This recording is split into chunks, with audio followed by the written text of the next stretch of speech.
Warning. This podcast may contain spoilers as well as coarse language. Viewer discretion is advised. Hello everyone and welcome back to the R Anime Podcast. It's so nice to have you all here, and today we are going to be talking about our winter 2018 reflections. So now that most of the anime, the one core anime of this season have finished up, we've got our usual crew from the Winter 2018 First Impressions episode back on to talk about how their thoughts have maybe changed, evolved, or just strengthened over the course of the season. So once again, we have the awesome Russian Kavrik. Hello. I actually went to Antarctica before, so I can... What? So you're actually very qualified to talk about this season. Yeah, I had to make sure that everything that was happening in Yuri was actually true. Yeah. Of course. We need someone to get to the facts. And to help with that, we also have none other than our lovable, not actually from Kansas, Moz. If you're listening to this and you haven't seen Sora Yori, you're in big trouble. No more cookies for you, young mister. And finally, we have our guest, Taryn Waterbender. How's it going, man? Good to have you back. Hello, everyone. Good to be back. By the way, Sora Yori is not anime of the season. What? Oh, man. Spoiler Fight me! alert already. Fight me! So yeah, it should be in the little pretty description thing that our awesome Funkmaster Bex does. But if you have not watched the shows from this season, we're going to be talking about heavily ending spoiler stuff. So be warned. But to start off, I guess we could talk about a show that doesn't really have too many spoilers, but was very cute. I guess the only spoiler is that you'll have diabetes by the end of it. It's none other than Karakai. Well, I don't even know how to say it. the teasing show with Takagi-san. Karakai Jouzu Karakai Jouzu no Takagi-san. In English, Karakai Jouzu no Takagi-san. Thank you, Maz. You're welcome. But yeah, this was a very fun show. And Maz, since you are so good at pronouncing it, would you like to start us off on your thoughts on it? Sure. Takagi-san is the exact same show that it was when it started. It's a cute little thing where these two characters like each other, and they express that by doing funny pranks on them. Do they like each other? That's never quite certain. Hey, did you watch this show at all? I thought it was pretty... I don't There's know. a lot of subtle context to it. You never know. You never know. I think they were pretty into each other. Oh, Next thing No you're gonna way. say is that Citrus is about love. Not between two girls, though. Definitely not. It's just But yes, it was mostly the same show throughout. But yeah, I mean, I thought it was overwhelmingly cute. And yes, definitely the two characters, Takagi and Nishikata, definitely are into each other. Probably. Definitely. Who knows? I don't know. What were your thoughts, Cav? It's a decent show. I enjoyed watching it. I've been reading the manga as well, so I'm a source reader here. I cannot say anything new, which we haven't talked about after 3 episodes. It's simple, it's sweet, and it's funny. I guess it's kind of missing a certain spark, which made the manga a treat to read. Because I don't feel like they nailed the pacing that well. Because the episodes felt really stretched out due to the full length. Half length or even 15 minutes would be ideal for it. But 24 minutes was just too long, and you kind of grew tired from it, I guess, by the end. So yeah, it's still good. It's just not kind of amazing, I guess. That's fair. How about you, Moz? Did you end up enjoying this more than you thought you would, or? Not exactly. I didn't really expect too much from it. I guess, it's kind of a show that it seems like it just can kind of go forever because it just has the same sort of formula. It just has the same idea of Nishikata wants to get back at Takagi, and he overthinks everything, so he fucks up, and Takagi wins, and then laughs at him, and it's kind of cute, and but it doesn't have any closure whatsoever. If that's a spoiler at all, I'm sorry. I ruined everything. Okay, I'm sorry, but like literally knowing anything about what happens later in the source is a spoiler, and it's like just true. Unavoidable. Yeah, it is, because I am like Cav, a source reader. Insert dolphin noise from Bex here, and there's like 2 spinoffs. There's one spinoff in particular I really like because it like does a nice twist on the same usual formula, but that definitely in of itself is a spoiler. And there was one chapter, I think it's like chapter 35? 36, I think. 36, yeah. Oh, Terry, you know the one I'm talking about? Yeah, I know the one. I wouldn't, even if I wasn't a manga reader, the fact that a lot of the manga readers in the threads were like, oh my goodness, they did adapt that chapter, and I was like, oh my goodness. Oh man, yeah, I was really hoping. I really did hope that. There's the OVA hope. Anyway. There's the, yes. That would have been such a great chapter to end the show on. So I'm a little disappointed, but I think, Cav, you hit the nail there. I don't even know what the phrase is anymore. I don't know how to English. Hit the nail on the head. On the head there. Because Shine Animation, I think we talked about this in the Impressions episode too, did Tonari no Sekikon, the half-length show about the 2 neighbors in the back of the classroom who you have Tonari who like does all these crazy things. Or Sekikun, whatever his name was, I don't remember. But it was fun. Like he didn't have any lines, but the half-lengths episodes really worked there. And I think Takagi-san would have worked better as a half-length show too. But I did enjoy it, and it was fun. And yeah, it was. I think Moss put it best. Like it was pretty consistent all the way through. Like if you liked it from the start, you would like it at the end. There wasn't much in the middle that would like have you radically change your opinion. Yeah, but. Solid 7 out of 10.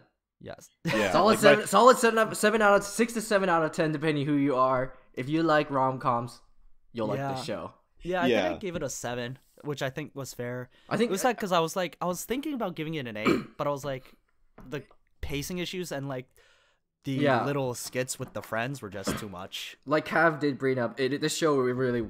I think the show would have been a lot more well received if it was done via short. And if they ended with that certain chapter, I think that would have been a very good way to wrap it up, and it would kind of give a little bit of conclusion to what Maz really wanted. That would kind of give it a little bit more than just, oh, it's a nice rom-com at the end of the day. Right.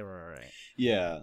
It's just like I actually predicted at the beginning of the season that this would be like a decent rom-com that people will remember as like, just a decent rom-com. And that's exactly what it is. It's kind of like Sure Children. Right.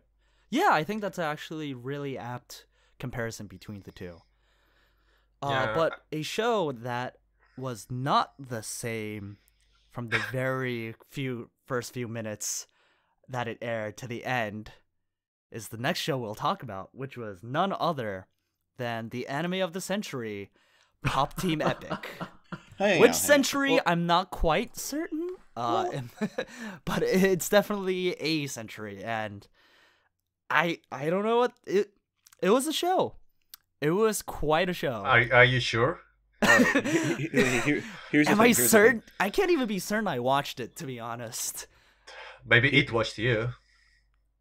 Okay, so in Russia, in the US, we watch anime, but in Russia, anime watch you. Is that what you're trying to say, Cav?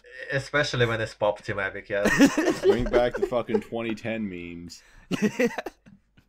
Yeah. Here's the thing. All right, everyone was like saying at the beginning of the season that Pop Team Epic was just like a usual standard sort of rom-com, I guess, but I don't know. I actually kind of liked it a lot.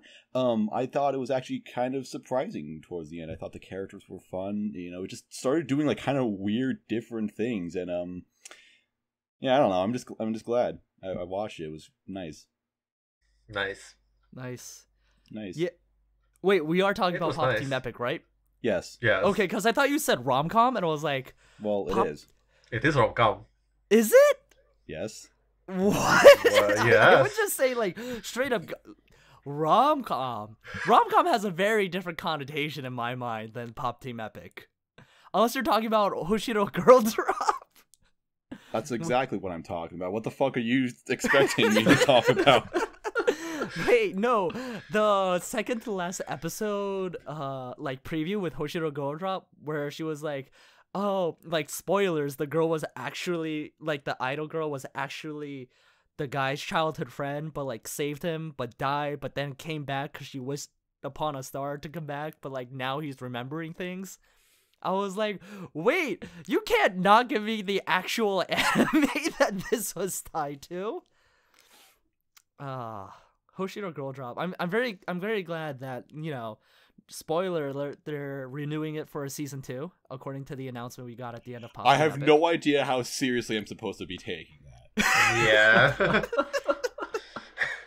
As seriously as you're supposed to take anything from Pop Team Epic, especially Hellshake Yano. That's the best part about it. You do not know what to expect from it at all.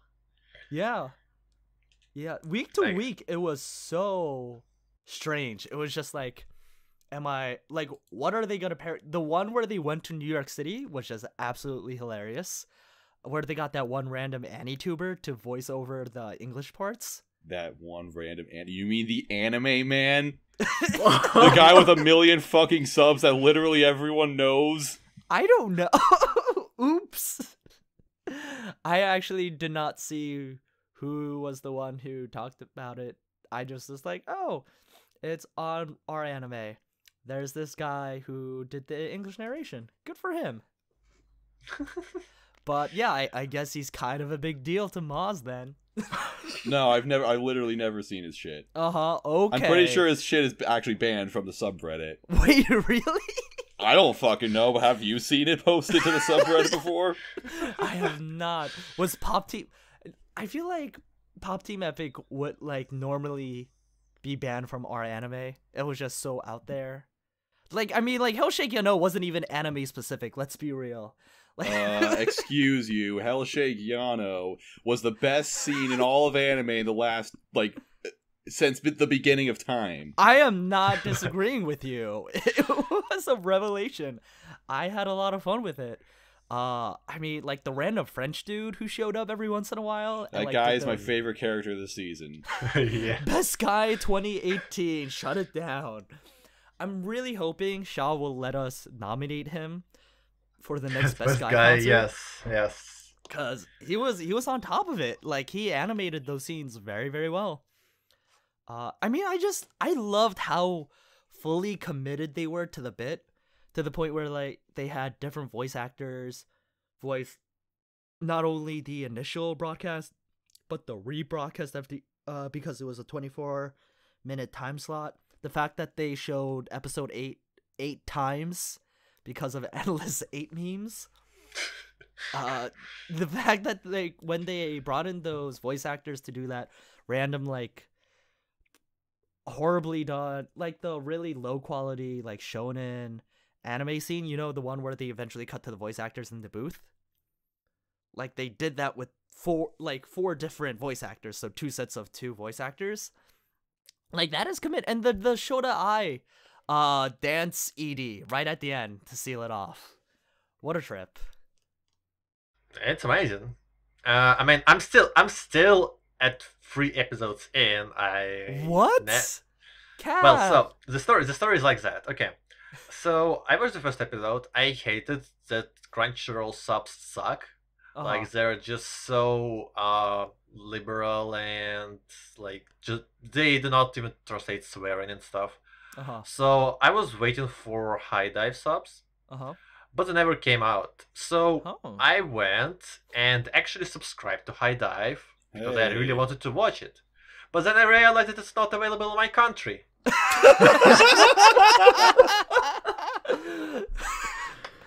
Yo, Putin doesn't want you watching Pop Team Epic. That was the quickest time I dropped my subscription from any service ever.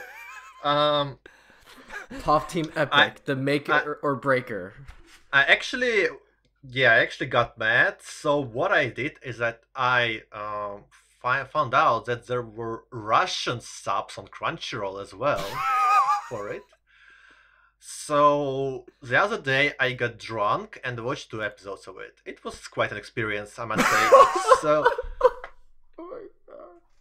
yeah, I'm gonna continue doing it for the next week. That sounds good. Expect me to put it on my favorites anime list about 10 days from now. Okay, I'm looking forward to it, Cap. Don't get too drunk. It's an experience. But I just gotta say, I didn't watch the show actually. I only watched the first 5 minutes before I kind of got busy with other stuff. But the amount of stuff I've heard about this show went over the course of from our anime. It's like it just sounds like a very nice experience. It's a time. It just sounds like a once in a lifetime experience that everyone should check out. It's an experience. Yes, that's the best way to put it. Yeah, and apparently it's selling really well as well. I'm not surprised. That's Japan, of course. Yeah, I mean, it sold like the last episode talks about how it sold 4,000 copies in its first week. Oh my god. Dude, Pop Team Epic is huge over there. Did you hear about the fucking event that they had? Yeah. Where they literally flooded the streets and then, like, they couldn't hold everybody, so they had to cancel it, and then everyone just, like, flipped the building off. So you just got, like, this mob of people that just flipping the building. Holding up their middle fingers. Also, Cav, Crunchyroll definitely did put in swears when I was watching Pop Team Epic. Like, they did not censor out the curse words. Yeah, but there were so many. Okay, but the thing about High Dive is they actually subtitled like everything, including like the credits and all, and like they even left translator notes that like explain what the references are, which was really helpful to me. I did that with Umaru-chan, R2 or whatever, H2, C2. I don't know what 2 it was, but like it just took up the entire screen, and I was like, I get most of. I don't need translator notes to tell that this is from Kimi no Na wa, okay? It was just a little bit though. It really didn't take that much room. No, seriously, High Dive subs were really good. Okay, that's good to hear. Podcast now sponsored by High Dive. Not sponsored by High Dive yet. Hey, if anyone from High Dive is listening, you've got a shill here already. You've got someone infiltrated inside, an inside man. That use but overall, money for Dropbox space. Please help us. We need it. We need it. And you know what we also really need? We need the purest form of romance that exists, which is Yuri. Not on ice, but in high school, which is the next show we'll talk about in Citrus, which was also a show. Not in the same way that Pop Team Epic was a show, but it was a show, and I'm so sad that Bacon isn't here to be able to talk about how it got him so excited. Excited. Oh, it's gonna go with the family-friendly term now. Oh man, who wants to take this first? Who has strong opinions about Citrus? I have the strongest opinions, but I've gone first for all the others so far. I have the strongest opinions that I haven't watched it. Oh, shoot. Okay. Well, you know what? I'll start it off then. So, me and Citrus, we weren't ever going to get along well because, to start off, I'm already allergic to fruit, and... So... I was wondering when there was going to be that prejudice, man. Whether it was me or someone else making it. I know. Sorry, I had to take it from you. You know how I had to do it, Tim. And it was a train wreck, plain and simple. It was really, yeah, I know, Taryn. Like you would never imagine a show with this premise would be a train wreck, but it was. Okay, are we talking like NTR levels of train wreck? No, just like gratuitous sexual train wreck. Like that show NTR. It was like... Was it like that level of bad? No, it wasn't even like Cross-Age level of train wreck where it was like entertaining at times, but with sexual assault. It was just like really terrible with sexual assault, which is like the worst kind of sexual assault in anime. And it just had like really weird... I don't know, like the visuals weren't great. The characters were like really shoddily made. The storyline didn't make sense. It was way over dramatic. I don't know what was going on half the time. Actually, I did. I just wished I didn't know what was going on half the time. Here's what's going on half the time. It's a bunch of characters who just don't act like fucking people. No. They, like, literally only exist to, like, be pandering to the otaku fan base for, and, like, people who are, like, all obsessed with, like, Yuri ships and OTPs, and, like, anything's excusable if they're in love, and, like, it was just not okay. I had a lot of problems with this anime, to be honest. Like, this felt very problematic, and I hate using that term, because, like, it's been so, like, misused lately, but it was just... It was not good. It was not fun, and I would never recommend this to anyone. It was not good. You gave it fucking 1. Oh my! Oh, Wait, what? Oh, In case Do you're not- not sure my oh. feelings about this. Do not be nice about it. Slay it completely. It had 0 redeemable qualities. Tell me how you really feel, Fate. Like, you know, some shows will be really terrible, but have a good OP or ED. Like, I gave Asterisk Wars a 2 because the ED for the first season was, like, pretty good. it's real good. It's actually, yeah, like, the Asterisk Wars ED is, like, surprisingly really good. But this, no. This had no redeemable aspects. I would never watch this. I am a straight male, and I did not... I was like, am I supposed to be enjoying this? This is Well, This maybe is you're just gay. weird. All right, Probably Citrus. no. Let me just like tie up the body bag here. Citrus is the worst fucking anime of the season. And for the record, there are some shows I didn't watch. I didn't see Death March all the way through, so I don't know. Overlord 2. I didn't see Overlord because the first season fucking sucks. What else came out in this season? 7 Deadly Sins, but I've heard like decent. Yuri Black Moi. Clover still kept going.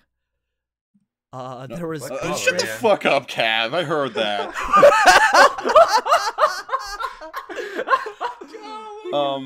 Anyway, I didn't watch like some of like the really bad shows, I guess.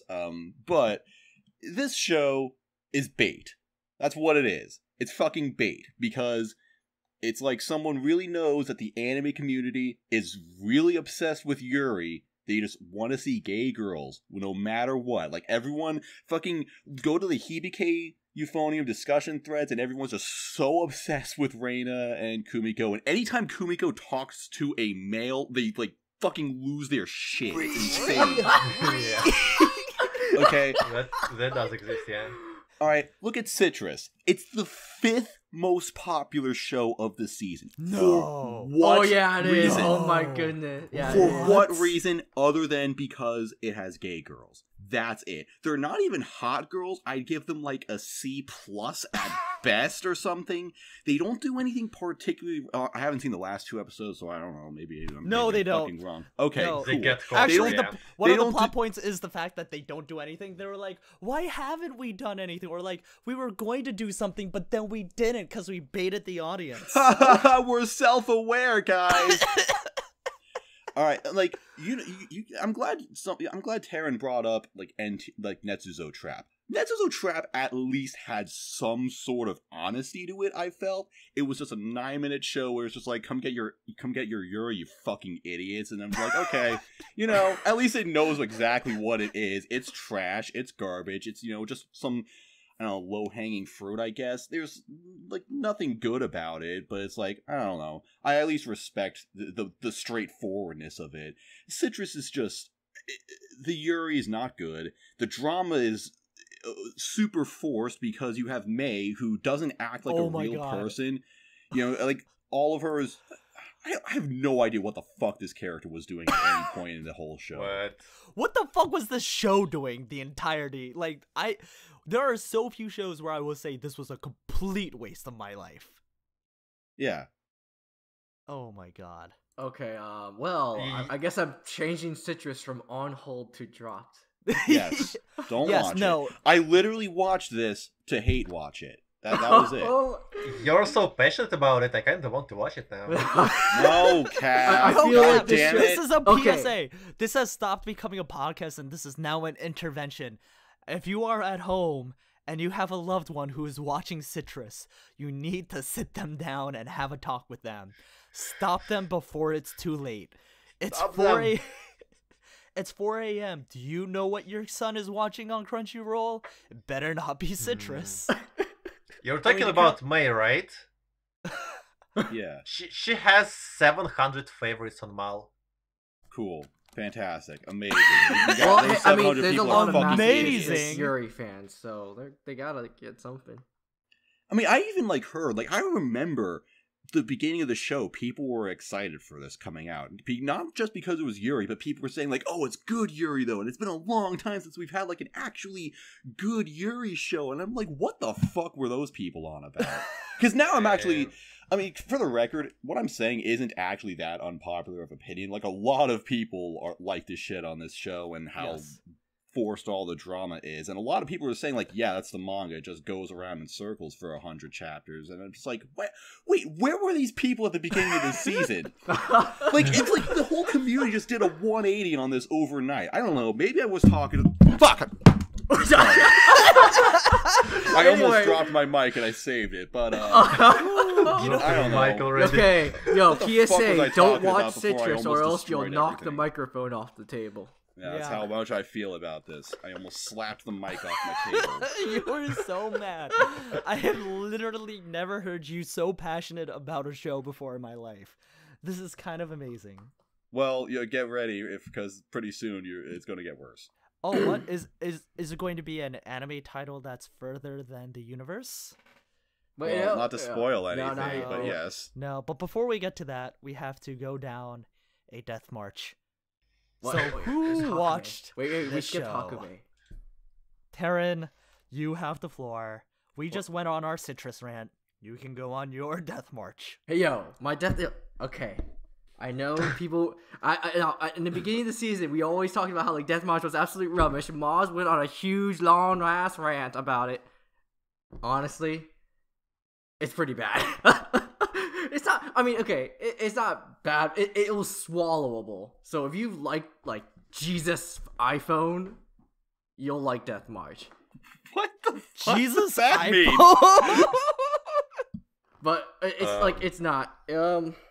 I don't really. I don't really know. It's so.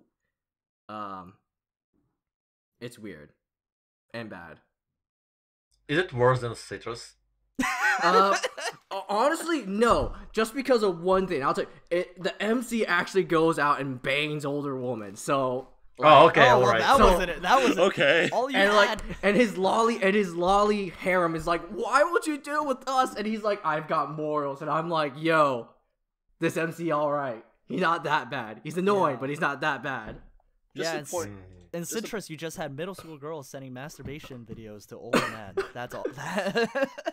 Oh, okay. That was. Don't worry, Cav. It was other people masturbating, not her. Yeah. Yeah, nothing wrong, nothing risky about that. Boring. Obviously. Boring. But essentially, Death March as a whole isn't very. It's about as much as you expect from a trashy Isekai adaptation. So, by the way, just for the record, this is the 6th most popular show, and it has the exact same rating as Citrus. But so it is as good as Citrus. I don't know. My gosh. Hey, I People the enjoy MC actually shit. goes out and bangs a couple chicks, so it all. That's true. You know, there were no banging chicks in Citrus. There was a lot of weird makeout scenes and awkwardness, but there was no banging. Although it was off screen, but it was heavily implied. Waste of time. I'm so glad we added this to the lineup. But okay, how about this? I'm just gonna say. I guess this is just the waste of time segment of our podcast, because the next show that I guess we could talk about is Hakumei to Mikochi, which I was really excited about when I talked about in the impressions. And did anyone else here end up finishing it to the end? I finished it. Taryn, I liked it. You know what? It wasn't. I think I gave it a 5 because I was like, what? Mm-hmm. What? Yeah. What? Oh, okay. It was just boring. First of all, I love Reiko Yoshida's work because she also did Keion and Tomoko, the screenwriter. Mm-hmm. Oh, I'm not sure if you like Tomoko or not. I'm not entirely sure. Yeah, nobody knows if I like Tomoko. It's a real mystery. So I was really excited for this. And about halfway through, I think it was like the episode with the very cute bug from the city, from the country who moved to the city, who was absolutely adorable and like the cutest bug of all time. Mm-hmm. I realized I did not care about any of the characters. I was like, if their names were literally not the title of the show, I literally would not know their names. I don't really blame you. This is a very it's a very mellowed out show. There's not really a whole lot happening, but it's a very like nice and quaint kind of show. If you're like one of those like I don't know the Japanese term. I can never pronounce it right, but it's like those self-healing shows. The Iyashike. Iyashike. Yeah, Iyashike. Yeah. But if you like those kind of shows, you'll like this one. I feel it's a very it's an episodic slice of life series where it's divided into like two. It's kind of like Takagi-san, where they kind of put in multiple stories within one episode, and they just kind of tackle Hakumei or Mikochi or both of them or some other character going about and doing something. There's not really a whole lot of tension. There's not really a lot of had some great action scenes though. There was one real intense action scene regarding like I forgot where it was. It's like a run downtown, and they were like doing some kind of like hang gliding like covert operation. I was like, damn, that's actually pretty interesting. But for the most part, it's just kind of a cute, nice slice of life. I gave it a 7 out of 10 personally. 6 or 7 out of 10. How about you, Kev? Did you finish it? No, I haven't watched it because I was already full on fluffy and cute shows this season. Oh yeah, like Moptim Epic. The greatest rom-com of our time. Yeah, I mean, you're right. There were a lot of shows this season with cute girls.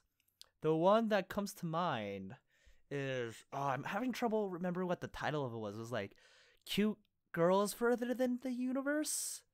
I don't know. Maz, can you help me out here? What was the name of this title of the show? I'm thinking about girls who go to like the Arctic Circle, I think it is. K on Ice. K on Ice. K on Ice with 3 exclamation points. K on Ice Triangle.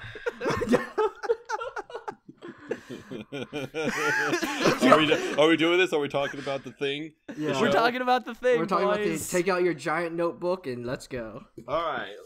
Look, Soriori. All right. I'll be right back in like 30 minutes, I guess. Yeah, so like if you're at home, just get like a coffee, like put something on the stove. It's gonna take a while. We should put up a skip notice for like after skip this to skip Maz's giant monologue about Soriori. On contrary, I believe that this should be the only part of the podcast because it's the only thing that matters. Because Soriori is the greatest anime of all time. Is it though? Is it? Yes. Though? Yes. In the same season, we had Pop Team Yes. Epic and Citrus. Yes. And Death March. Yes. And Death March. All right. Or you're gonna go on a death march for Soriori? You are going to be dead if he doesn't finish this. Okay, All right. let's just go on. I realize this kind of really came out at a great time for me. We're about to get Steins Gate 0. And I was rewatching Steins Gate throughout the season, the last season. I realized the reason why Steins Gate is my favorite anime is not actually because of the plot. I mean, that's cool and all. But it's because of the characters, actually. Because it has, like, the best cast of characters of all time. And that, I finally realized, for the first time ever, I finally figured out what I actually want in anime. I mean, I'll still watch, like, any category, or any genre, or whatever, but I realized it's characters that I prioritize over everything. I want to see characters, how they develop, how they interact with each other, and all. And this anime, I believe, just blows everything out of the water. It's just like unbelievable how just incredible these characters are, how they all act together. It's just probably the most enjoyable cast of characters ever. I would say that Soriori is basically like K-On, except just remove all the shortcomings that I have with K-On. And I'm not like putting that show down or anything, but it's like K-On is just everyday lives. You know, it's just these 4 girls. Soriori actually has some sort of story, has some clear goal, and I guess the characters actually have like some conflict. So it's like, for the record, by the way, I guess a lot of people complained that there wasn't enough Antarctica stuff, which I guess is kind of a valid complaint because it's an original show. No one really knew what was going to happen.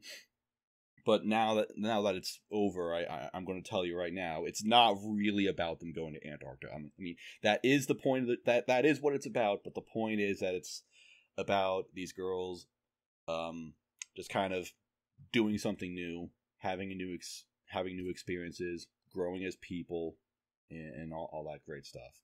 And I just loved every minute of it.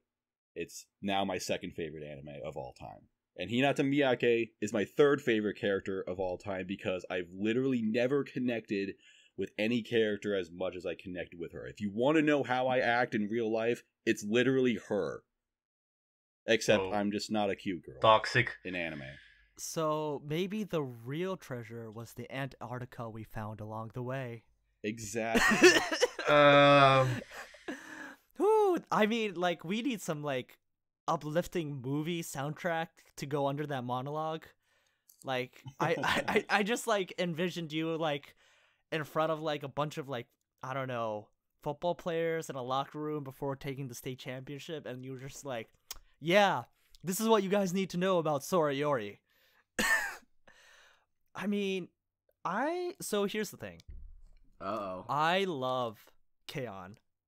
And I love cute girls doing cute things, even though I detest that label. Actually, no. I actually think I dislike most shows that focus purely on just cute girls doing cute things, like Ayura, Love Lab, Yuru Yuri, that kind of thing. Which is why I love Sora Yori so much. Exactly. It was... Although I'm not entirely sure. I don't know. I think cute girls doing cute things is kind of a weird label to give this show. It is. It isn't. It's more of an adventure coming of age story. Mm-hmm. Yeah. It just happens to have cute girls. It just happens to have cute. The cute girls aren't necessarily the center stage of it. The cute girls just happen to do cute things. It's weird because it's like it's in this mix where it's not moe enough to really be a moe show, but it's also not dramatic enough to really be a drama. It's just in the middle. A moe drama. I like it. I sobbed so many times. Oh my god. I can't even say I sobbed anymore because there was one show this season that made me like empty out my tear ducts until I die. But Sora Yori got me close because every time that insert song played, you know the one I'm talking about? Like literally every song? No, yeah. More like the one that plays, song, yeah. The one that plays like in every episode, and like the one with just like the vocals and then like the acoustic guitar. Yeah. Oh my gosh! I remember. Like whenever that played, I was like, oh no, Tay, you're gonna cry. It's gonna happen. I don't even know what I'm gonna cry about, but I'm gonna start crying. Like sorry, I guess kind of spoilers, but like when they get, I'll try to phrase it in a non-spoiler way. The part where they get to the mail account. Oh. And you see the number keep going up. I was devastated. Oh my gosh.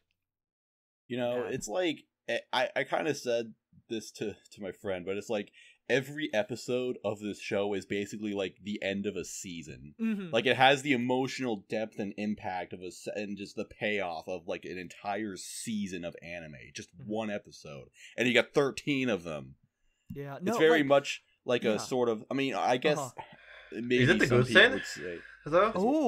Ooh, Cav with the fire. Okay. Hey, here's the thing. Like I Song know of fire and ice. Let's go. All right, I think Cav is probably going to say that this is a little bit of like an emotional overload, which I can kind of see, but I'm also just a fan of that. All right. Yeah, that's fair. That's fair enough. It's just once, because there are so many those emotional heights in the anime, I guess. That's why some of them feel like just those emotional moments for the sake of emotional moments, if you see what I mean.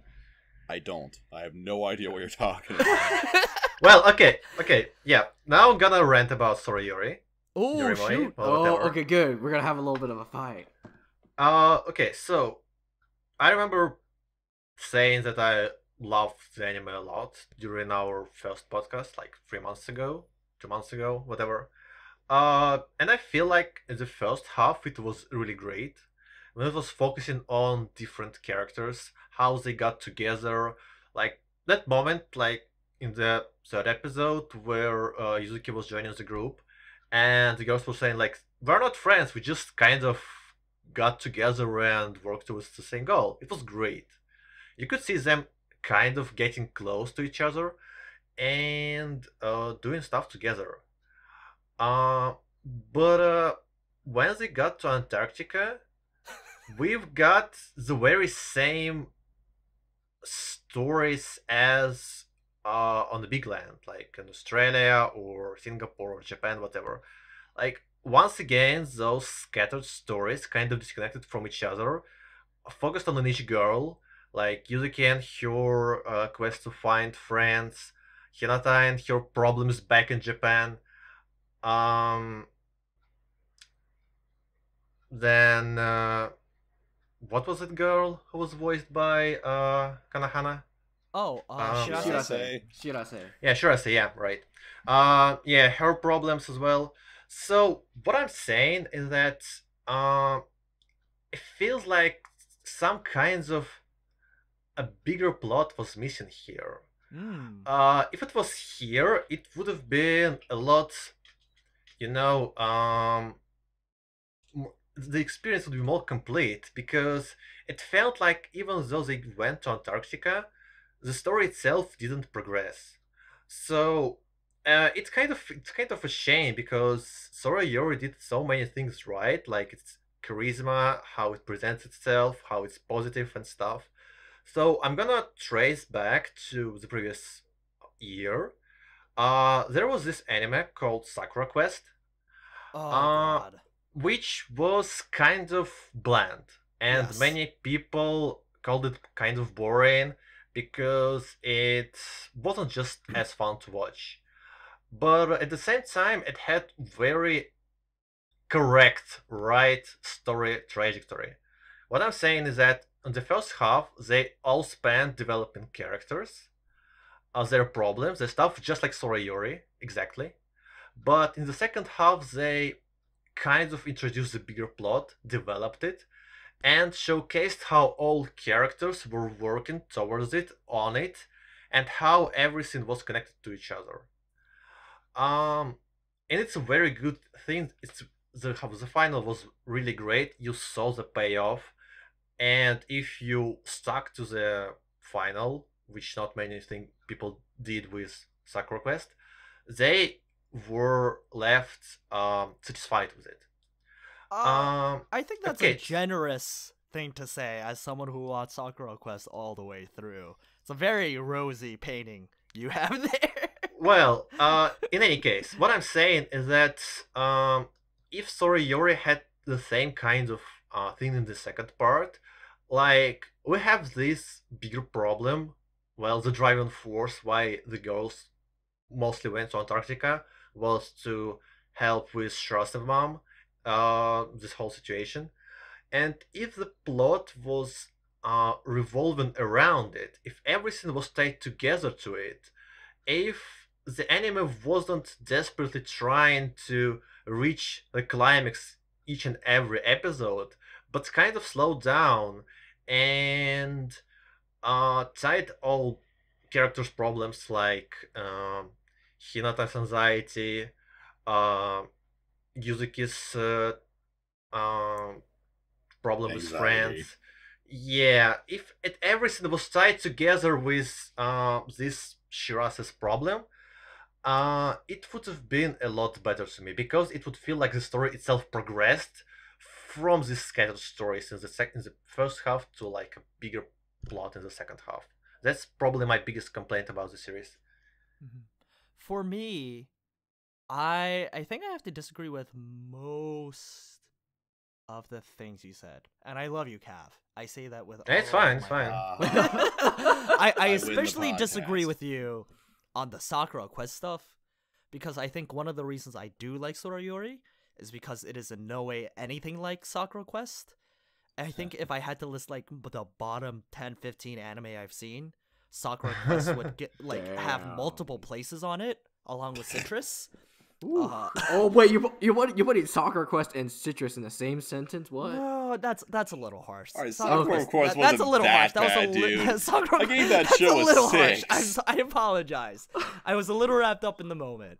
Okay, that's fair. I was just surprised because I know Sakura Quest had like it was pretty divisive. But I'm like Citrus level. I was like, whoa. Because Sakura Quest to me felt like it had no focus on each of the characters, and I felt like in trying to shoehorn a final plot line that didn't quite make sense, it came at the expense of developing the characters. And while I usually do agree with you, Cav, like, I don't think Sora Yori is a perfect show. I loved it and I really enjoyed it. I gave it an 8, and I think some of the same issues I have are kind of stemmed from it. Mostly because it did kind of feel like every it was interesting, right? Because I think this is actually one of those shows where it's better to watch airing than it is to watch binging. I think if you watch it airing, it's kind of almost episodic enough where like once a week you watch it and you're able to reflect on it and think about it and like see really week to week how these girls are evolving, almost like quote unquote real time, as though they were in Antarctica for all that time. Like the episode with Hinata and the thing with her friends, or not so much her friends, the people she was on the track team with, that I thought was handled very well. And then you get to see like how Shirase has really built up this trust and familiarity and friendship with her. And I think another thing is like, right, we memed about it at the beginning, but I think this is true. The show wasn't really plot driven. It was more character based, character development driven, more about how are these girls going to evolve. And I think there's that line, right? It's only an adventure once you can never go back. I'm butchering the line. But I think it was about these girls who never made that initial step forward, making that step forward and realizing they've like made life-changing choices. So to me, like, that was really ambitious. The fact that it was an original anime from Madhouse, which, like, it's always great to see Madhouse doing original anime once again.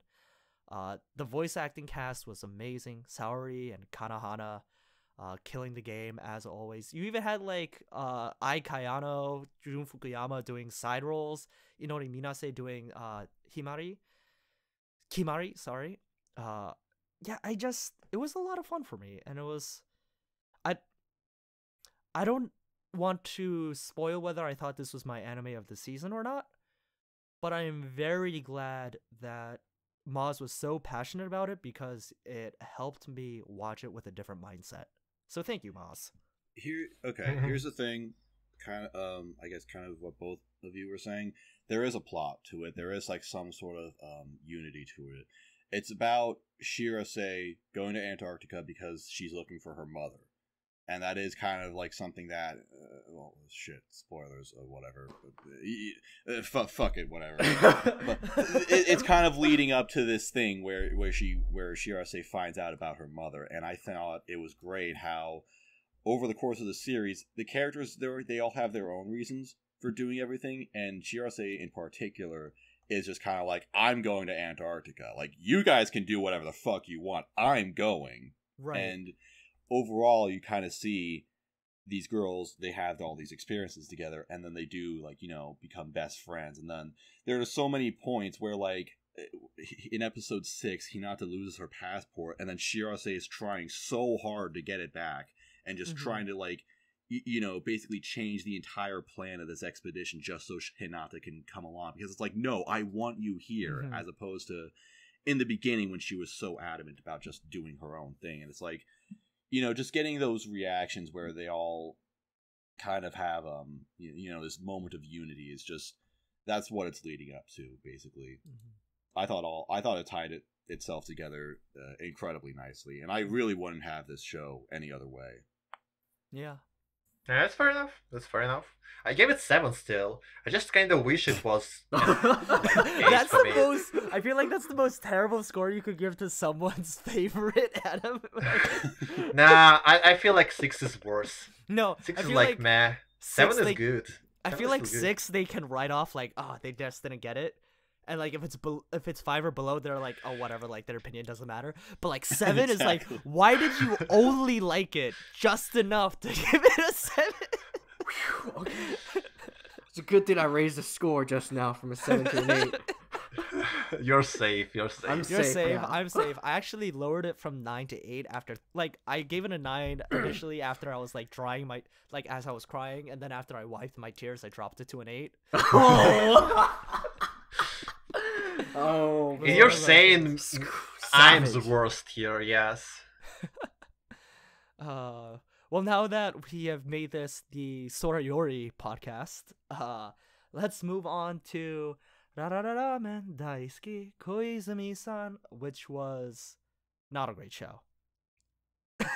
Didn't you like this in the first impression? I thought it was going to be so good because like it was really sweet and it was funny and I was learning a lot about ramen, but then it became like really creepy. And I heard about that. It just like creepy. What do you mean? Like yandere creepy. Yeah, like super yandere creepy. Like this girl. I didn't hear about it. I'm curious now. No, it was a real thing. She has like a whole shrine dedicated to like pictures of this girl, and like this girl Koizumi like clearly does not want the main character around her, and so like she has these photos from afar, and like she cuts herself into these photos. It's really creepy. Yo, this show actually sounds a lot more interesting than I originally thought. It was okay. It was pretty boring. It was the same. How could a show with a yandere be boring? Because she's like not even there all the time. And they just talk about the same never ramen. mind. Yeah. Okay. So you're saying this anime was one sexual assault away from citrus, right? Just a bit, close enough. There wasn't enough like Yuri bait in order for it to be citrus level, but it was close. I think I gave it a 4. It wasn't very good. I don't have many opinions on it. I think that just speaks for it. It's still 4 times better than citrus then. Nate, would you agree with this picture that I just posted in chat? Wait, what's up? In Discord, would you agree with this? That's the show. Man, I would be yonder Oh, for as well. Yes, that is a very appropriate picture. Yes, that is what I got. If anyone stole from me a cup of noodles or udon from me, I would kill for it. Really? I believe that. I understand it. I believe that. But yeah, I was like, oh, You do not live in Russia, just... I was like, this girl in the CM when it was like first released was like really cute, like pixie cut, and she seems really fun. And I was like, no, abort, mission over. But yeah, so that was that. But we had another ramen show that Taryn wanted to talk about, which was Tonkotsu Ramen. Hakata Tonkotsu Ramens. Yes, it's a very fantastic ramen and baseball anime. Wait, what? Baseball? Ooh, baseball? Baseball? It's opening days, boys. But in all seriousness, It was Hakata opening day Tonkotsu... 2 days ago. I know. Wait, for the Pirates, we just had our opening day yesterday, okay? It sucks being a Pirates fan. Anyway, enough about sports ball. Anyway, Hakata Tonkotsu Ramens is... I heard a lot of... I haven't watched the show. I have the show on hold, but people have compared this to Durarara. I can't confirm or deny whether that's true. But what I can say is that this is a very fun, crazy action show. So... basically, the synopsis, it's all about hitmen going about and killing, doing their own job. Wait, I thought you said it was about ramen and baseball. Yeah, it is. It is about ramen and baseball and about dudes killing each other. But it does have ramen and baseball in it. Fair. Continue. But it's just I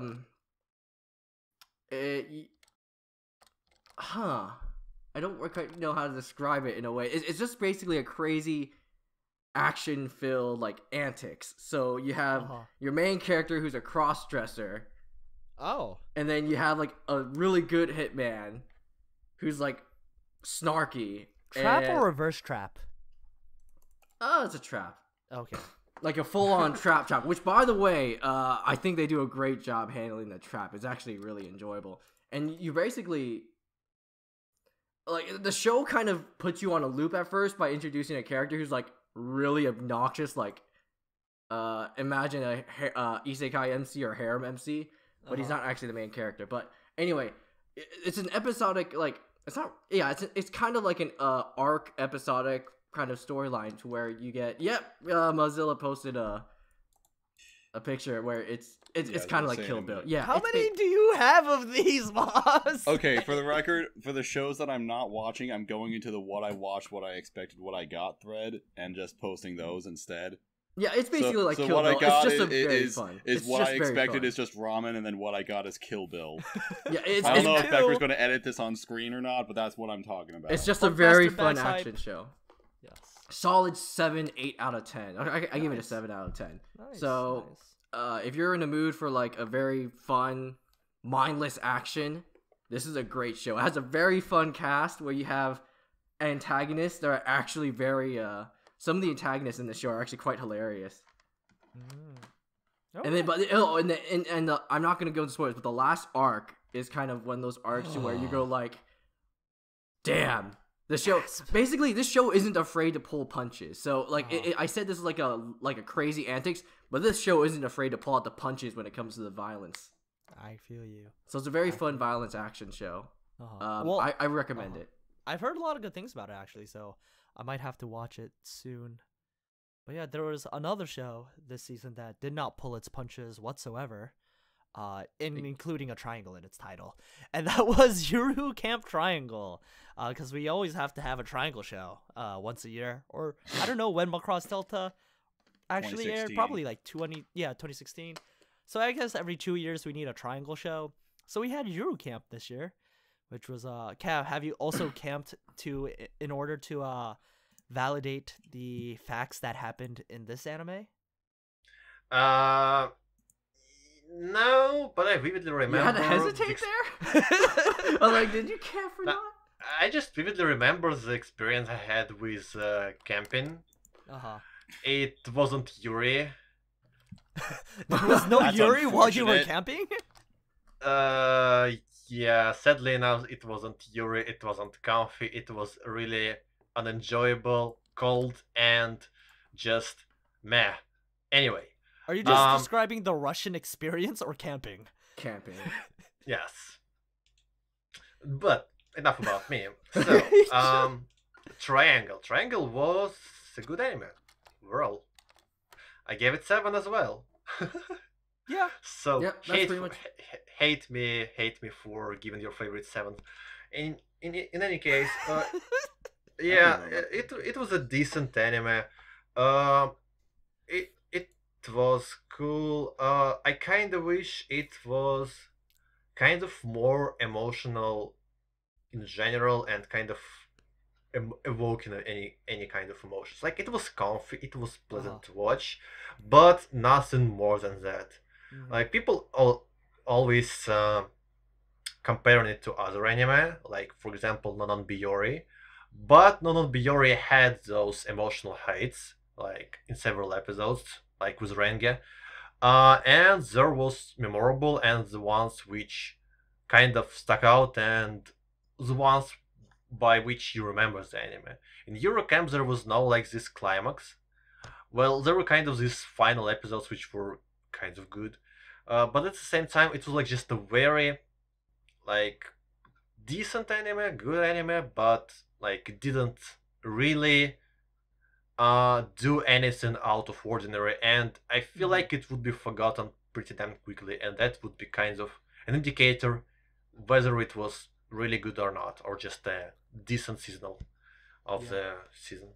I would agree with that. In fact, I agree with that so much that I don't actually care enough to add more to it. I gave it a 7.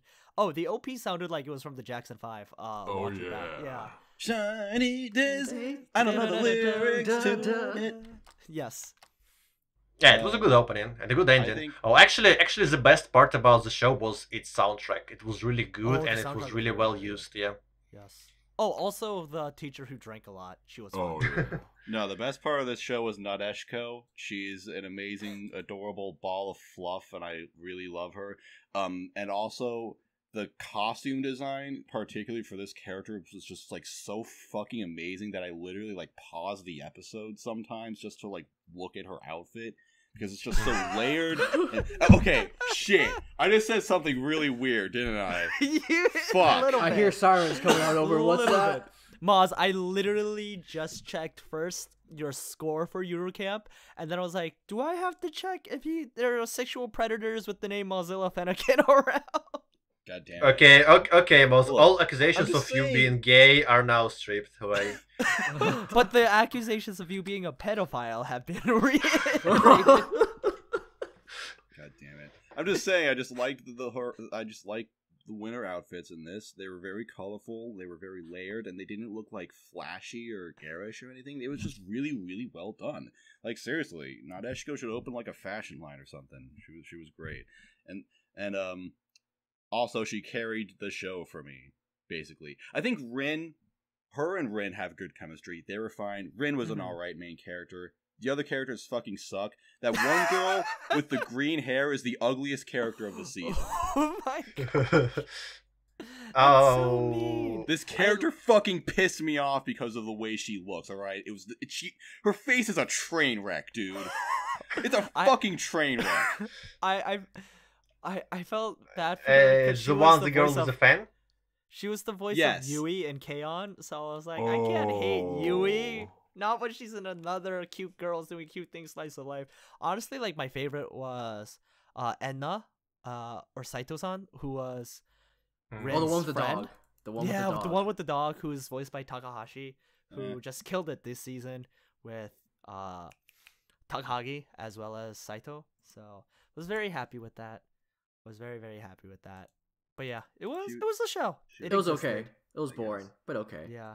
I didn't think it was Yeah. boring. I just thought that like all the scenes with Nadeshiko were good. All the scenes without her sucked. Wait. They were boring. I didn't like hate anything else, but it's just like, yeah. There's just nothing to this show, though. Yeah. it's There's camping. Though I actually There's kind of camping. appreciate I thought it did a pretty good job at like instructing you on camping stuff. And Yeah, all. I could agree with that. But this show's like it's for me. It's like it encapsulates why I kind of don't really have a thing for cute girl doing cute things, because it centers around cute girls, but there's literally nothing else to the show other than cute girls, and they talk and okay, they go camping. That's okay. I don't know. It's nice. I gave it a like, 6 to 7 out of 10, so I don't hate it. I respect at I what gave it it a wanted 6 to be, too. and it did a good job at it. It's just that it's just not my cup of tea. It reminded me a lot of Minami Kamakura Koko Joshiji Tenshabu, or whatever. what the fuck is that? The Minami Kamakura High School Girls Cycling Club. Oh, okay, yeah. I like how they did that. Oh, that one. It aired winter 2017, and That's the one that was like 2 core, right? No, 1 core. It was about the girls who ride bicycles. And like in the same way I learned a lot about bicycling or cycling from that anime, I learned a lot about camping from this anime, and they both had girls and also looked kind of pretty.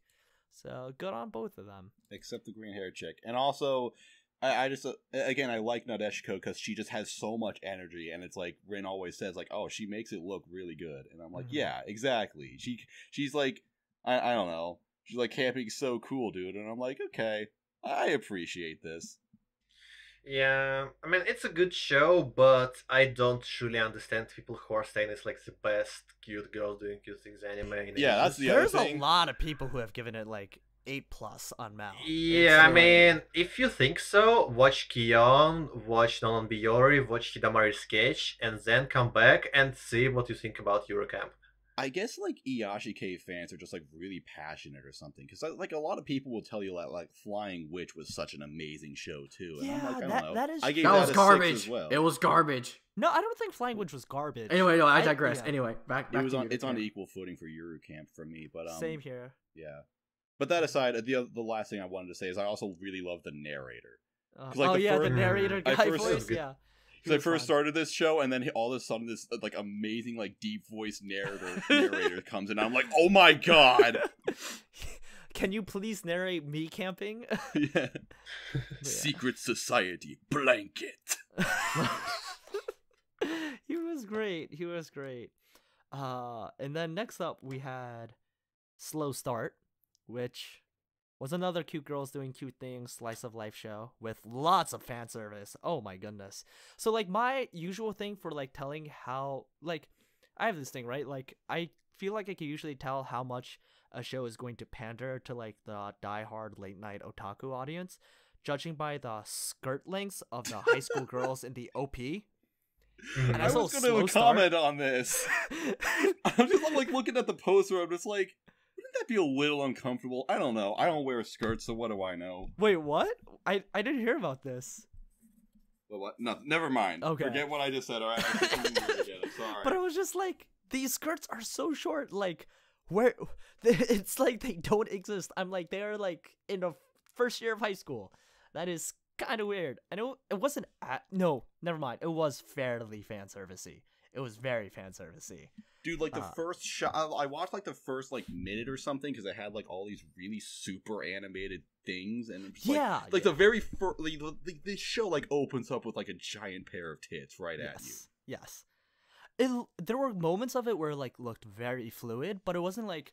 So I feel like Doga Kobo does a really good job with these like slice of like cute girls doing cute things. Show they did New Game, they did Mikan Kunin, whatever. I don't remember titles anymore. I'm getting old.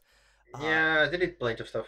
Yeah, and like Nozaki-kun, and so there were like moments of this. This was done by A1 Pictures, where like it looked really fluid, but also like it generally was just bland and meh. There was like some weird ship moments between one of the students and the teacher. That was kind of sus. Very much Yuri bait. So that was the thing. I don't know. Did anyone else here watch it? I saw that like the first minute because there was someone who like posted because I saw a GIF of this show on the subreddit and it's just like I'm trying to look for it on fucking Sakuga Baru and I'm like when I saw it I'm just like why the fuck did they do that? It looks so weird. It's like they animated it extremely fluidly, but it's like it's so fluid that it almost doesn't look right for some reason. Yeah. And can you wait? It literally looked like those fucking things that people do where they like take an anime scene and like put it into a program to make it 60 frames per second. It literally looked like that. And I had to like watch the episode just to find out if that was the case. I can't find it anywhere. God damn it. How about you, Cap? See it. I haven't seen it, but as well as Moza, I saw some kind of pictures and gifs of it. But it's just so out of my interest, I guess. So I like not even close to it. Good. Keep it that way. You know what was a show that a ton of people watched? Mahoutsukai no Yome, or The Ancient Mage's Bride. Oh god, no! Oh, how the mighty literally have forgot fallen. that this show was in the lineup. How the mighty have fallen. Okay, I'm gonna go and say that this anime almost killed my entire desire to watch this medium overall at all. For me, I'm not even exaggerating. So what I'm gonna say is that sometimes I fall behind on anime, and I'm trying to watch all of them like in sequence in how they air. And every time I stumbled across Mahoutsukai no Yome, I was putting it on hold for the next week, and and with that, I was putting on hold all other series because I was watching like on this chronological order. Yeah, it was just such a struggle for me to start a new episode, knowing I would be bored to death.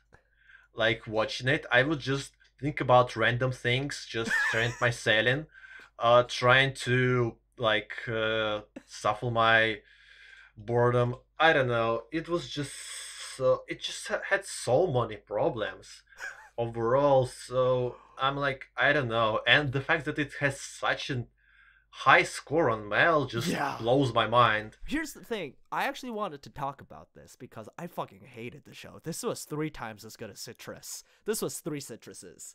Really? Yeah. Whoa. I mean, I'm glad that we're using Citrus as like a score now.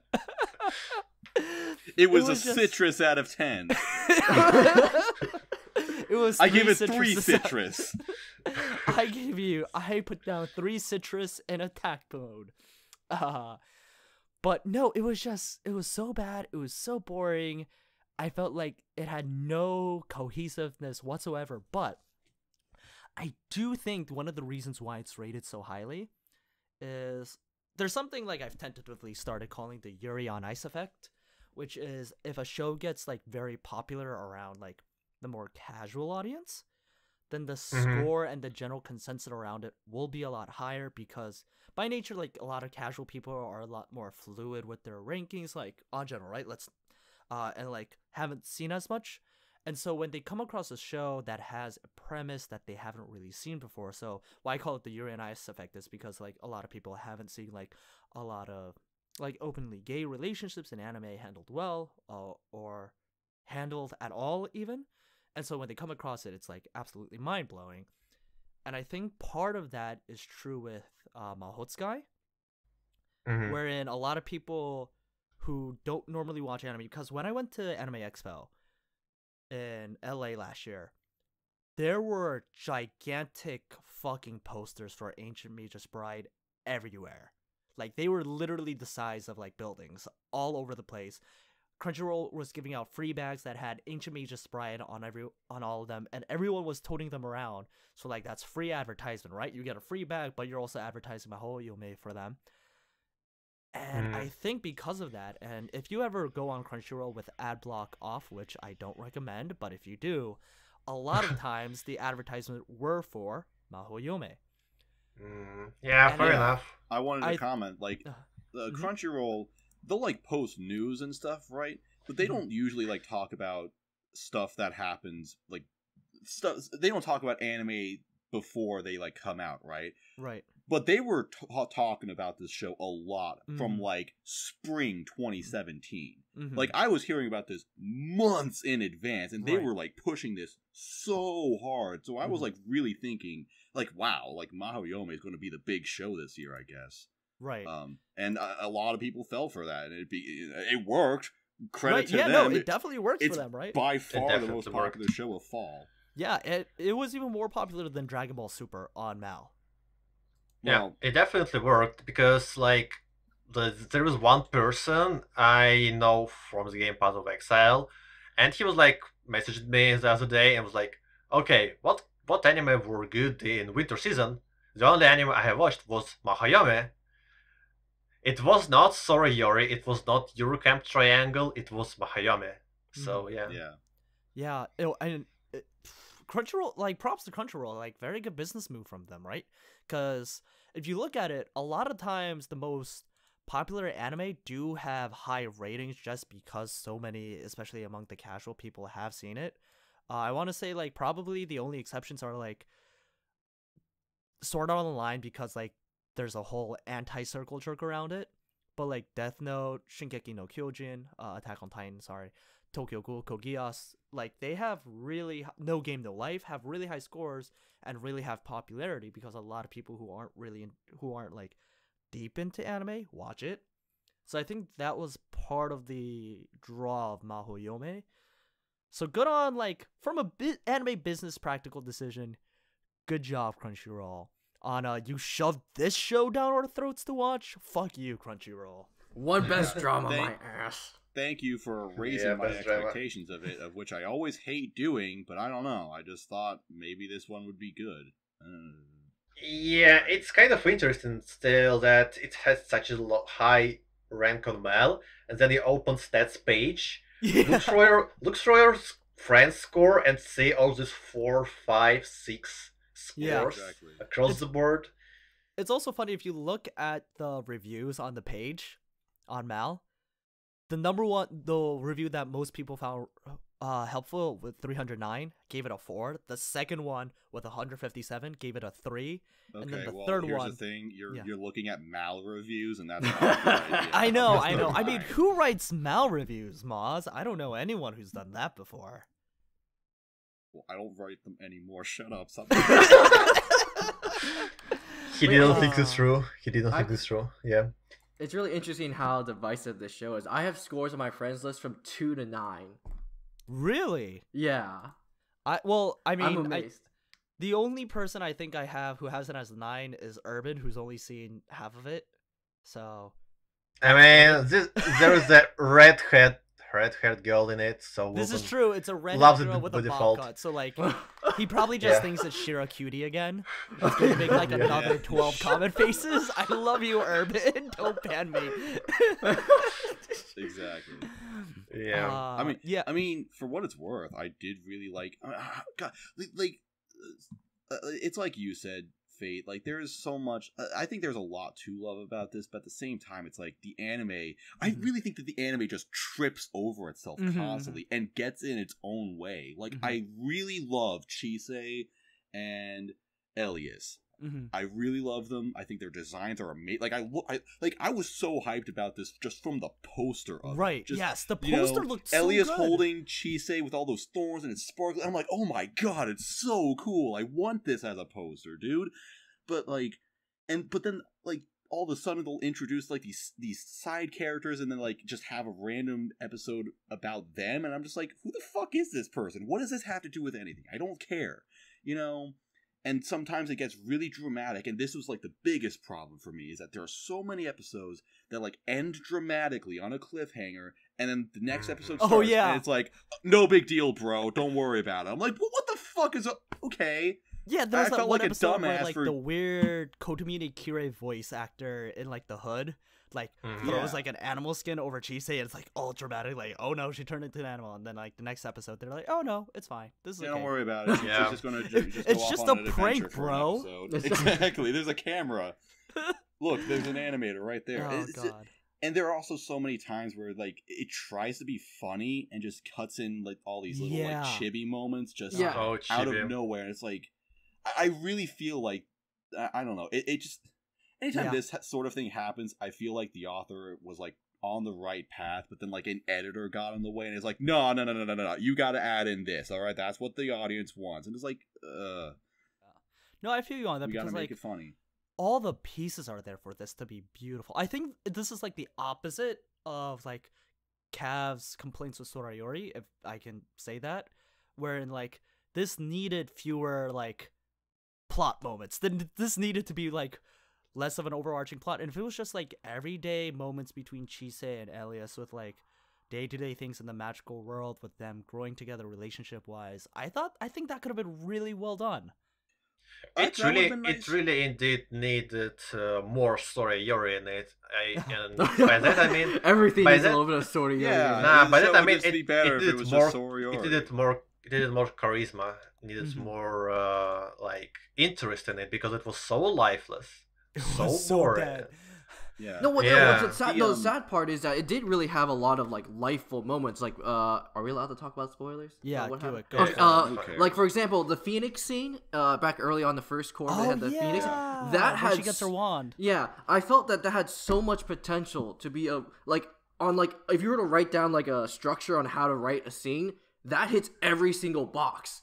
But the way they execute it was so underwhelming that I was like, I really want to like this scene, but just the way they did it, I can't really describe why I don't like it, but it just felt like, oh, okay, it happened, I guess. Yeah. That's okay.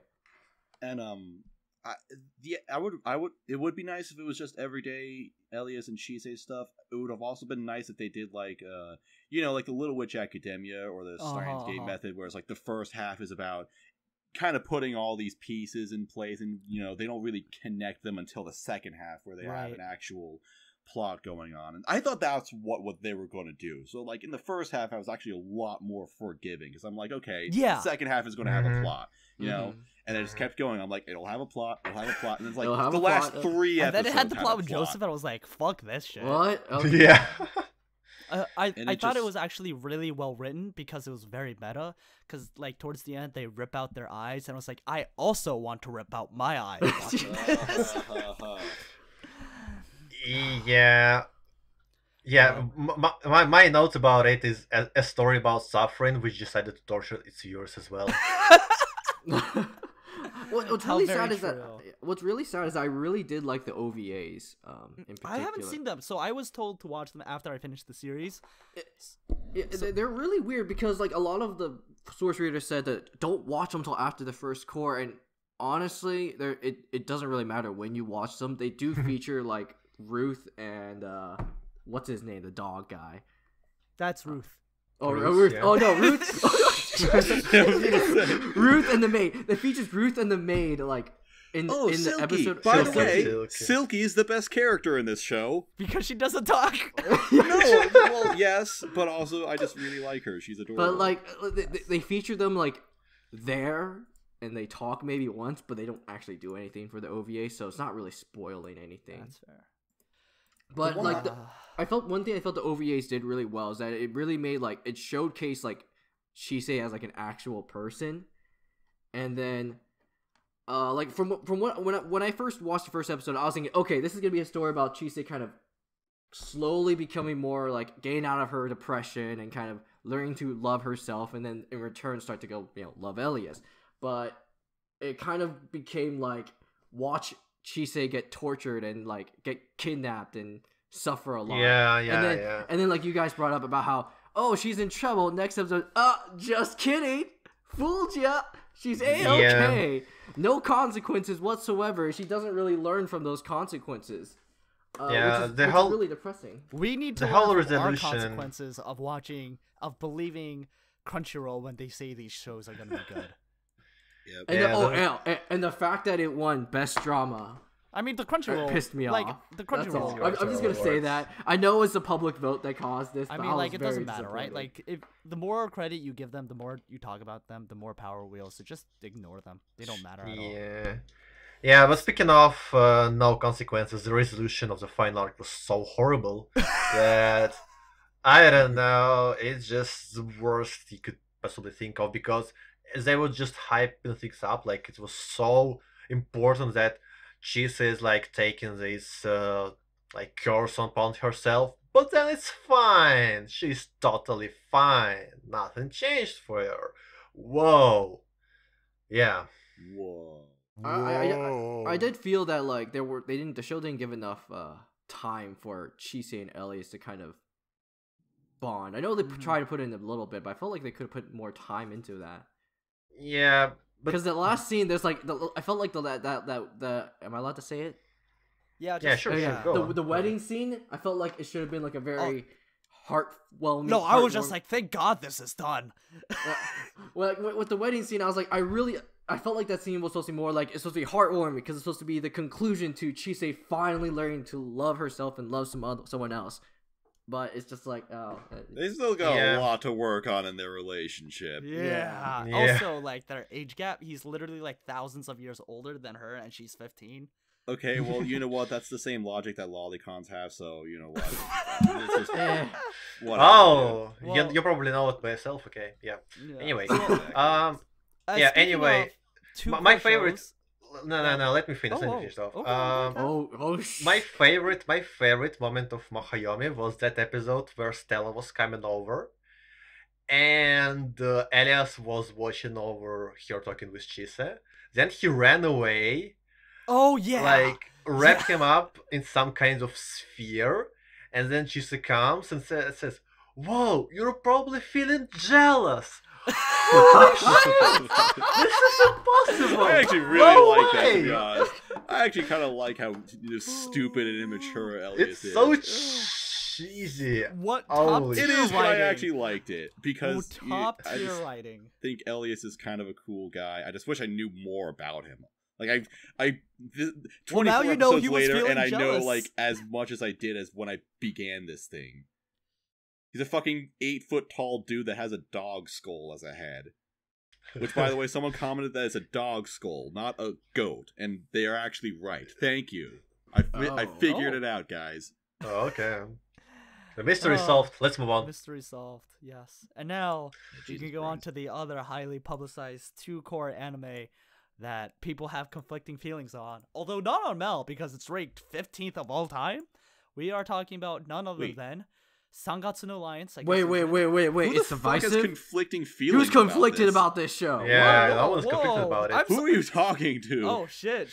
Okay. I'm Wait, stepping who'd you- no, I'm away curious. from the monitor. Wait. Where'd you hear this from?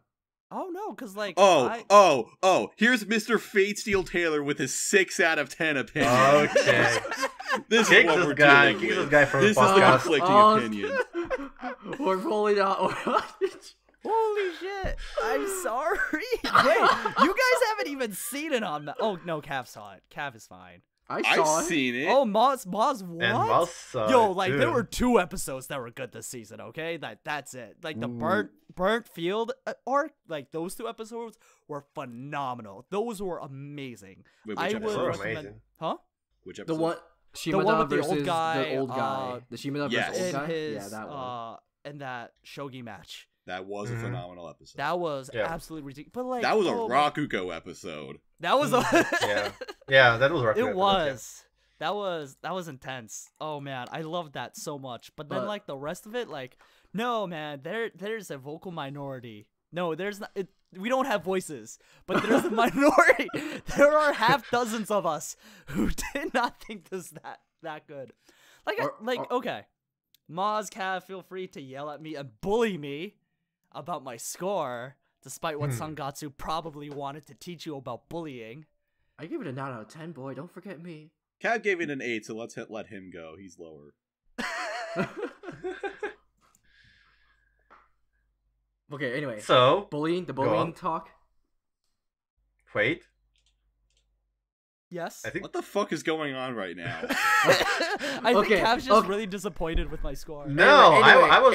Anyway, was Fate, what was the expecting- issue with the bullying you talked about? Well, I Yeah, want to yeah. let Cav talk first. Oh, the Oh. bullying arc. Oh, okay.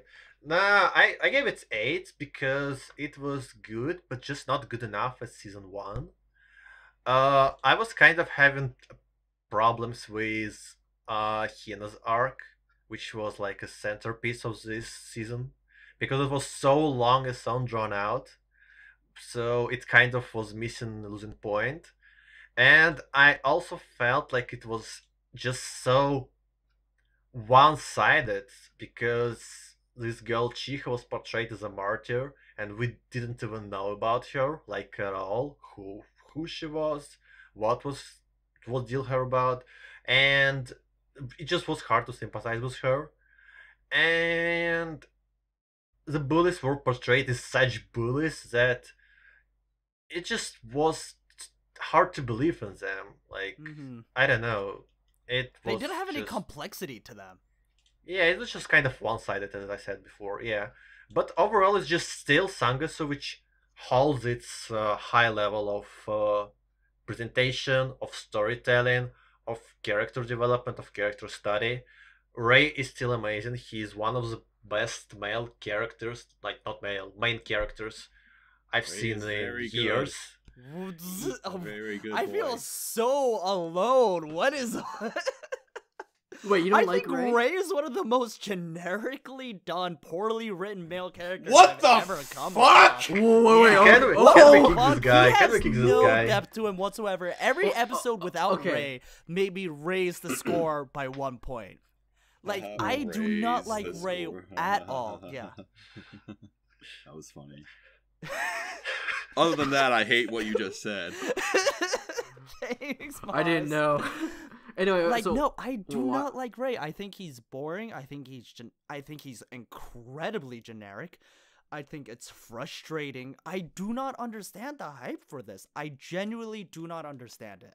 I think the production quality was shoddy from the beginning. There were issues all throughout. The finale with the first 8 minutes that looked like a PowerPoint slide, and then they ran out of budget for the PowerPoint slides, so they went outside their building and took like a couple of shots from their iPhone of a bridge nearby. Like, I did some filters. You can't forget the Yeah, filters. oh, those yeah, were like okay. those were the next episode. those were the previews, only dude. moving scenes when they took out their shitty iPhone 4 and decided to film the bridge outside the window. You see, Fate, you don't understand. With Shaft, you do not know whether it was them not having budget or was it a deliberate choice Okay, of Mekuka direction. Mekuka City actors begs to differ, Cav. And the fact that they always change things in the Blu-rays afterwards with all the edits that they do and like how famous their directors are, especially Shimbo, for going like not budgeting time correctly. Like I would lean on the side of like maybe it was an artistic thing because they didn't have the proper time budgeted for that. Like, it worked too, right? Like, I didn't hate the scene. I actually thought the extra chapter was actually well done, but it was just like so poorly done. I was like, Tabimachi Late Show and like Honobono Log had more animation than that 8-minute sequence. Fate, I came here to laugh at you. That's all I really have to say to you. I am laughing okay. at you. If I can this is not a hill I'll die on, but like if it's the hill I happen to die on, sure, because this should not be 15th. This should have like 2 zeros after that 5 in the rankings at least. The bullying art was really overdone. It was super melodramatic. It made no sense whatsoever. Like, it just went on and on and on and on and on. The shogi was, like, the best episodes were the ones when it went back to the shogi, right? When it had the two old dudes fighting off and the old guy. I don't know. Like, Soya arc was great as well. I really enjoyed it. Soya's arc. Soya. Oh, the one where Ray faced Soya? Oh, yeah. That was forgettable. What? It was forgettable. It's forgettable. It had Ray in it. Ray is like I'm really struggling. Can we move on? It's really interesting because like I love Shinji from Evangelion, and before I watched Sangatsu, a lot of people had told me that like, oh, you love Shinji so much because like he's so depressed, and you get to see like his depression and the way he's had to like live this terribly shitty life, and yet how he still finds like hope in the end. And then you'll like Ray, and I was just like watching Ray. I was like, no, the kid just needs to buck up. Like, he's fine. Fuck off. I didn't actually think that. I thought the season did a good job at making Ray go like from a guy who just got like back to normal to developing like getting into adulthood because he's already getting up. Yeah, okay. So second season I think was great, because it definitely strengthened and it was a really good continuation of the first season, where now Ray is basically like over his depression, which, by the way, I'm just going to say, I really love Ray because I think this show portrays depression and loneliness in a really, really fantastic and realistic way. All right? That's why I love Ray so much. You're fucking wrong, Fade. I hate you. You sound so Cinderella right now. I am fucking I'm a shaking and a shivering, all right? Not really, but you don't diss my boy Ray. He's a good boy. That aside, between this and the Love Live episode, I have made a lot of enemies on this podcast. What I love about this season is that, like I said, Ray's kind of over his depression now, and basically the contrast in this season is that, from the first season, Ray's basically finding a new life within these people that he's surrounded by, because they're so full of life and they have, their own things going on, and he's kind of absorbing those and, again, finding a new life. And now that he's over his depression, he's kind of like, I guess, trying to do that for other people, giving them a new life. And, Hinata, especially with her whole arc, he's trying to get her out of this, depressive state and out of this problem, Hinata? And, yeah, Hina. Hina. Yeah, I was just thought you were talking about Sorry Yori again. Sorry. God damn it! I love it. What do you think of this Hinata? Yeah. Yo, that bob cut at the end though, that was great. 10 out of 10 bob cut. She was really cute. Oh my gosh, that probably took it from like a 4 to a 6 for me. God fucking damn it. Wow. What, you were gonna give us a 4? What? Can we mute this guy forever? Yeah, Oh Fade my is gosh, kicked out of the God. podcast, even We though haven't he's the even one in talked charge of the about Google Hangout. Koizumi And if we yet. get rid of him, the podcast is fucked. We'll just redo this whole 2-hour podcast, all right? Without Fade. talking about Sangatsu. You know what? Yeah, keep going. What the fuck? Oh, I also really love that this second season. My problems with the first season is that I got like less invested. I was like really into Ray as a character, but then the second half of the first season brought in Shimada and Kyoko, and I'm just like, why is the show about these guys? The show's supposed to be about Ray. But now that I kind of realize that it's not entirely about Ray, it's like now they have more of the side characters this time, and they're a lot better in my opinion. I guess. because we've kind of gone over Rei's arc, I suppose, and I just really like the side characters in this season.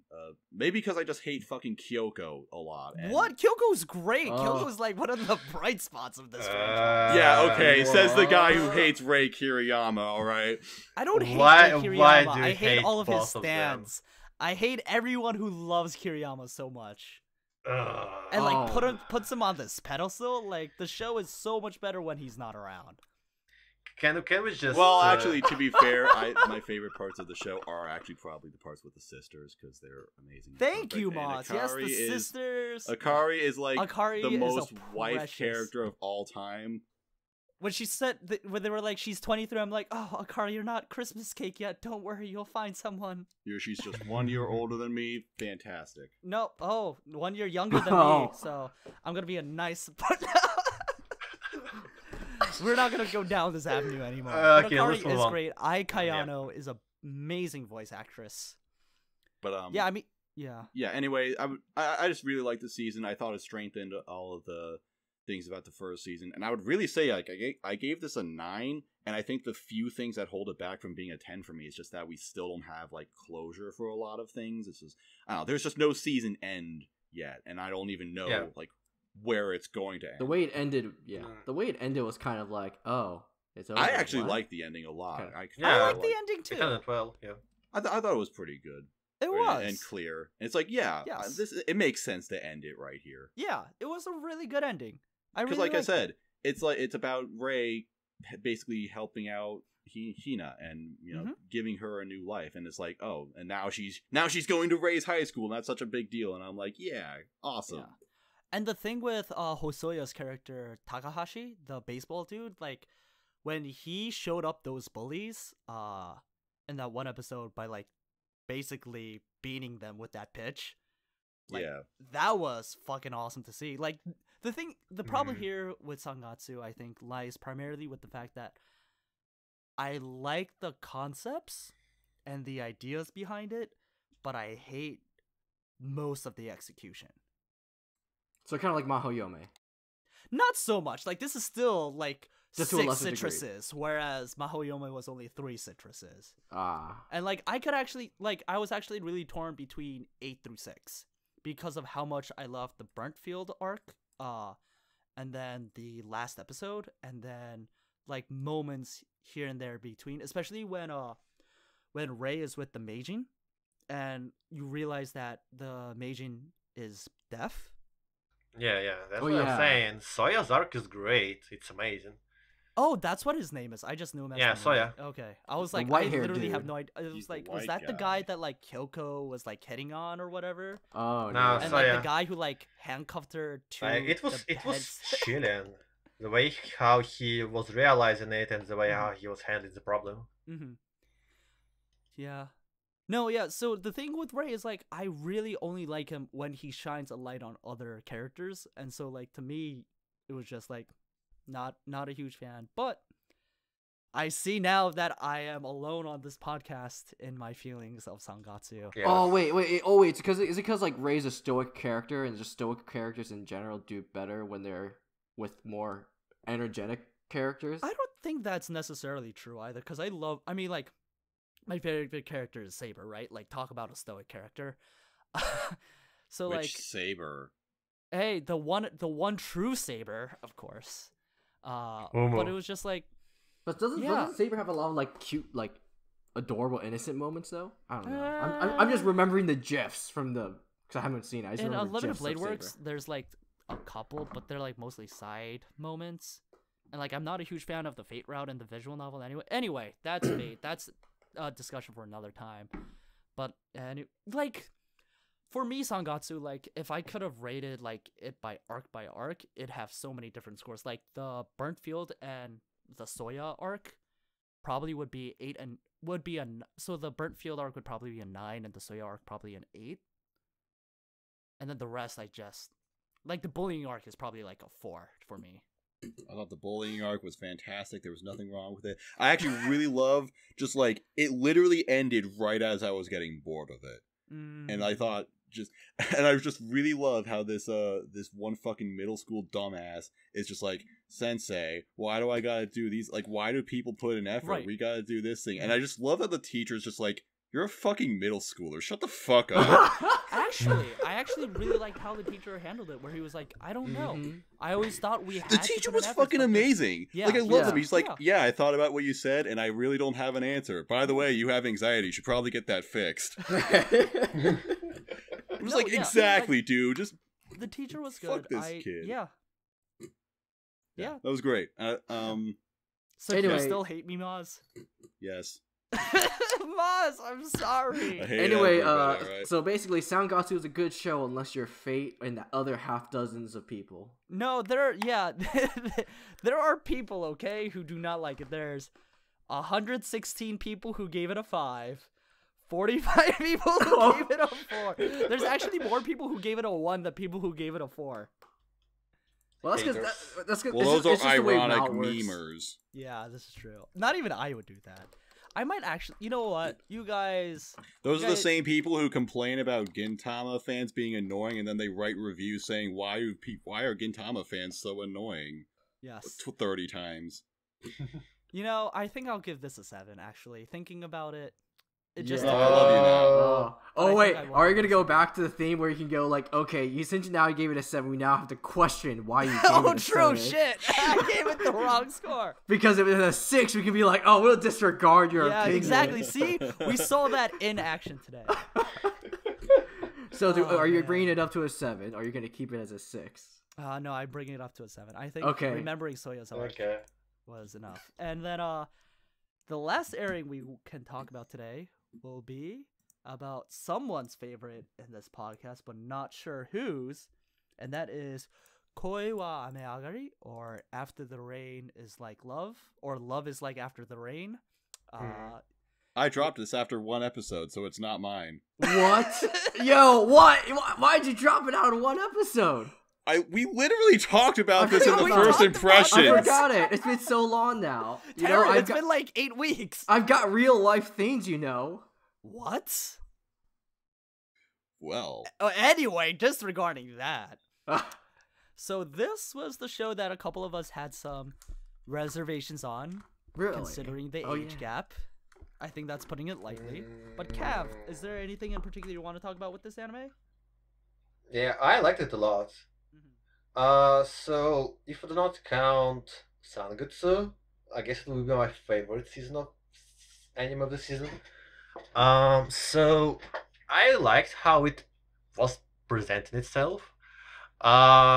What I'm saying by this is how it was kind of balancing. Once again, I'm talking about balance between comedy and drama, and how it was balancing between being like lighthearted with these kinds of moments of jokiness and stuff, and how it was dramatic when it was necessary, and it was really respecting its characters. Like, I know people are talking constantly about how Akira, the main female character, was sexualized constantly, like especially in like first episodes, but I feel like she was still kind of respected as a character. She had her development. She had her anxiety somewhat addressed, because it's hard to like, I'm not gonna spoil it, but the way how it was presented was just really good. And in general, how the show was presented itself was really good. How it was addressing anxiety, and how the romance part, which was everyone was worried about, was kind of on the shelf in the second half of the show, and it was more used as a tool to progress two main characters on their other path, like trying to find themselves once again, because they both kind of gave up on their dreams, but because of that unlikely friendship, they found resolve to continue what they wanted to do. It's not about even romance, it's about how that relationship helps them out to realize what they want to do. So romance is not even in the focus here, because Akira kind of grows out of it by the end of the season, which is good. Yeah. I loved this show so much. I had a lot of reservations about it, but I think by the end, you're right. Like, this isn't so much a show about, like, this is a show about romance, right? And about love, but it's not just like love in the like purely romantic sexual kind of love, but also like passionate love and like the many kinds of love that there are. And it's just very wistful and nostalgic. I think a good comparison to this is Garden of Words. And Yeah. like the rain age is gap real. romance, rain constantly, literature. Who could have seen that coming? But it was just so beautiful. It was. I think if it was not for Violet Evergarden, I would say this was the most gorgeous and well animated show of the season. It looks amazing. Like, it's so looks fluffy, so good. and at the same time, it's so just beautiful, well, like, presented. Like, I was watching it, and I was constantly enchanted by Akira and how beautiful she is. Like, really beautiful. Like, not cute, just really beautiful girl. I think one of the most like mind-blowing moments for me, scenes-wise, is when the manager is sick in his apartment and Akira goes to visit him. Oh, that one. Yeah, and like it's in his room and like she thinks that like he hates her or like they're not friends, and like he embraces her and like tells her like this is youth, like, and like he has like this whole wave of nostalgia of like what youth was like, what it was like to like not be so afraid and fearful. And like that whole like sequence, the music in the background, I'm pretty sure it's like an instrumental version of the ED by Aimer, who like, first of all, the OP and the ED were amazing by themselves too. OP very catchy, ED very dramatic and like very full and swelling of emotions. Yeah, I was really happy, and I'm really glad that it did not end in a very sus way. Like, that's what I was most nervous about. I was like, please don't be super sus at the end. But really, like, you know, it ended in a way that you could tell like they both recognized they had moved on from the moments, but those moments that they had, well, the moments that they had were very important and strong to each other, and they were going to hold on to those as they move forward in their lives. I would argue that it was kind of non-ending, and it was just open up to interpretation. Like, it is a kind of ending which you make when you are not sure what source is about, how it's gonna end later on. The source already ended, right? The source ended like the week before, so like. Interesting. Yeah, but it's obviously not a full adaptation. Yeah. But I have to admit, as a manga reader, because the translations are like 30 chapters behind. We're on chapter 56 of 82. But I have to be amazed at how well they actually concluded it, because you know how a lot of like adaptations, they usually struggle to find out where to kind of place the cutting mark. But with this show, I was amazed at how they managed to end it on a note like you guys brought up, on kind of a bittersweet moment. And it's kind of like their first step getting back into it that makes it really a really satisfying ending. Right. Yeah, it was gorgeous. It was a beautiful anime. I watched it. Yeah, I also loved how they portrayed Kondo, manager, how they showed his anxiety, because once again, just as with Rakugo, we rarely see people of age in anime, like even in their 40s and later and older, we don't see them usually. And in Rakugo, we can see just how amazing Yotaro is, just how interesting of a character he is. Once again in Sangetsu, that arc with that older guy, I don't remember his name, sorry, was once again great, because it was from the perspective we do not usually see in the anime. And here, once again, we can see Kondo, who is kind of cheerful, still holding himself, but at the same time, he has so much troubles, so much anxiety in him, that it was just a very interesting perspective, and how it was portrayed as well. He is not depressed, but he's just kind of lost, and that kind of attitude, I don't know, just to show really respected itself, its characters, and how much substance was there. Like, Right. you probably remember when Yuta, his son, was coming over with yeah. hamster, and was saying like, and Kondo was saying like, why do you want me to handle his hamster, to feed his hamster? And he was like saying, well, I just kind of want to, and just because it would give me yet another reason to come over to your place. Like, it was just so, like, such a minute moment, such a minuscule one, but at the same time it adds so much meaning, just provided so much depth for Kondo and his relationship with his son, that it was just amazing. Yeah. No, yeah. It was I think we're all in agreement there. It was The show basically the show basically was very respectful of how like the material handled, like especially with the age taboo. People were nervous about the age gap, but with the way the show kind of progressed on it, like it wasn't trying to it wasn't sexualizing it. It was kind of like it was very aware of the consequences, and it was very aware of what people were going to think. And they did have a character bring up like his feelings. Like he pretty much said like, this is like really abnormal. And yeah. Oh yeah, the one random like used bookstore seller too, like, oh hey, is this your daughter? And he's like, oh shit.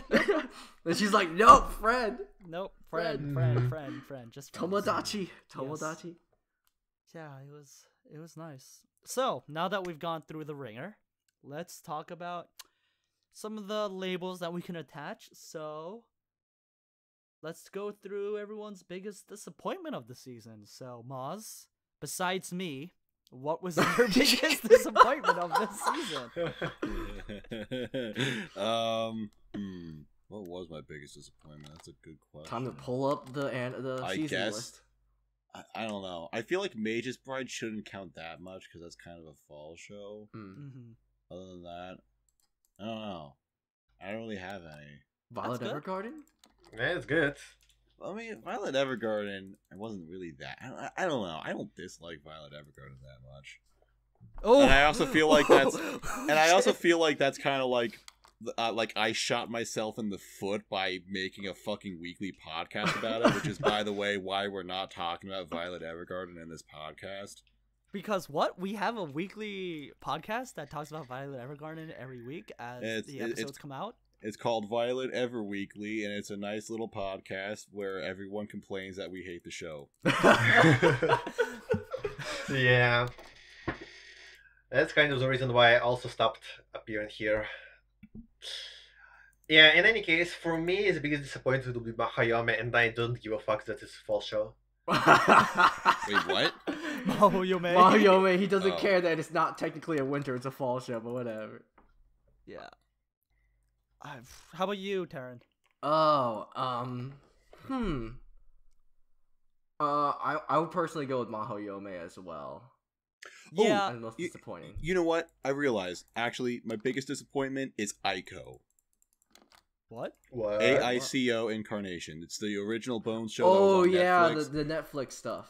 I was thinking that would be really cool. We actually forgot about Netflix at all. Like, all this be the beginning? Aiko, and there was one more. Sword Guy, I think? Sword Guy? Sword Guy. Yeah, Sword Guy, yeah. I was looking forward to Aiko just because I really love Studio Bones, and it's like they're doing an original sci-fi show. And I'm like, hey, that sounds really awesome. And then it was like a fucking pile of crap, and I dropped it after 2 episodes. All right. Oh boy. Whew. Yeah. Jeez. I guess I didn't have many high expectations, like, cause I learned very early on watching like 20 airings a season not to have expectations about anything. So I guess the Ramen Koizumi-san probably was my biggest disappointment, if I can't add Mahoutsukai, which I like. Honestly, Mahoutsukai was just such a disappointment. But let's talk about biggest surprise in a more uplifting note. Which anime surprised you and how much you ended up enjoying it, Cav? Do you have any? Biggest surprise. Well, we didn't talk about the show called Gecko and Babysitters at all. Uh-huh. Oh yeah. And it was pretty nice. It has a respectable score on Mel. Uh-huh. And 7.91, good. Yeah. Oh, holy shit, that jumped up high. Wait, Yeah, what? that was And like below it's- 7 when I was thinking about watching it. it's pretty good. Oh It's damn, just it's up to kind 8 of- now. Almost up to 8. Wow. Yeah, it just kind of sticks to its formula, like adapting 2 chapters per episode. Uh-huh. And usually those chapters are kind of good. There is only like one sus guy who loves Only one children a sus bit guy. too much. Yeah, but if you just discard him and he appears like only 2 episodes, if you discard him, overall it's just a very sweet, fluffy, and kind of sad show. It just hits all the right mark to me. I wish it was kind of less bland because let's just kind of like be honest here. The studio which did it called it's Brains Base? Yeah, it's Brainspace, Brains yeah. Base, yeah. It's like not that good recently. Uh-huh. Since Shuka has been established. So yeah, it just kind of not really remarkable, I guess. But overall, it was a show I was looking forward to every week, and I was enjoying it kind of a lot. Yeah.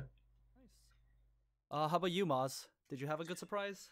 I literally, like, okay, I know I talked about Sora Yori a lot, but, like, before this was coming out, I literally thought that it was just going to be nothing, that it was just going to be an average sort of cute girl show, and it's not even a cute girl show. And, like, the director even said that it's just, like, she just wanted to do a show about, like, 4 girls or something, and then there was just, like, what hasn't been done before? Antarctica, okay, that works. And that's, like, that's literally the thought process they had for making the show, and I'm like, yeah, it's just going to be some dumb, gimmicky sort of thing, because, you know, and I'll watch it because I haven't seen anything about Antarctica, but, I did not expect it to be that good.